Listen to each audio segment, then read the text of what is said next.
With the feelings of anguish and uncertainty that her people are experiencing, Elizabeth Taylor wrote a letter to the country's president wishing that today the reality of the island territory, the Teleislas and islanders and residents would be different.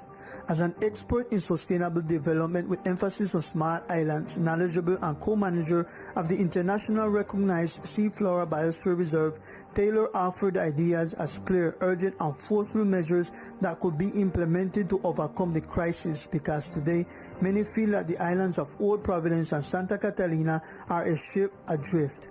In the letter, Elizabeth Taylor recommended taking immediate action to protect and recover natural resources and the environment, such as conducting processes to restore corals, coastal areas that are the natural protection of the islands, and made a plan for the rescue, rehabilitation and repopulation of wildlife.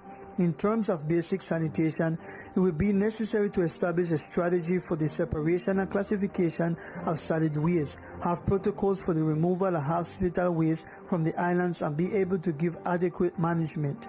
The community needs support to recover the water storage systems. In the meantime, it is necessary to provide the community with potable water through humanitarian aid.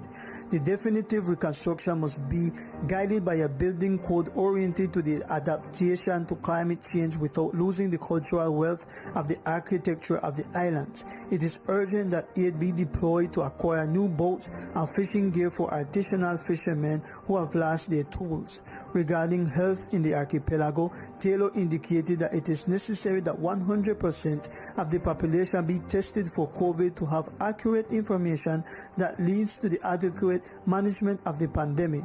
She also added that it is urgent to provide psychosocial assistance to all the inhabitants of the islands that suffered the catastrophe of the hurricane.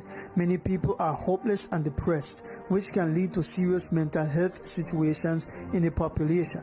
Finally, she recommended having the registration of all this population and to guarantee their health and well-being where they are, and that they have the possibility of returning as soon as possible. Child and adolescent abuse can increase in this emergency situation. Therefore, all the mechanisms for monitoring these matters must be activated in order to prevent this risk.